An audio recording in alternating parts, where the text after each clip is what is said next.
سڵاو لە زۆنی بی بەرزایەکانی قەیوان لە ئێستادا هەرێک لە باڵەخانەکانی B8 B23 B31 لە دوایین قۆناغی کارکردنیاندان.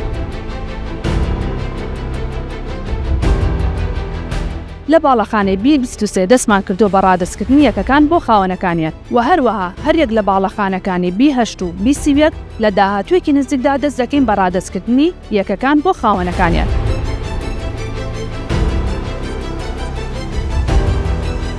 یەکی باڵەخانەکانمان لە سێ جۆری جیاواز پێکهاتووە کە کارکردنتیایاندا بە باشترین کەرەسەی بیناسازی و لەژێر سەرپەرشتی تیمی ئەندازیاری قەیوان گروپدا بەڕێوە دەچێت.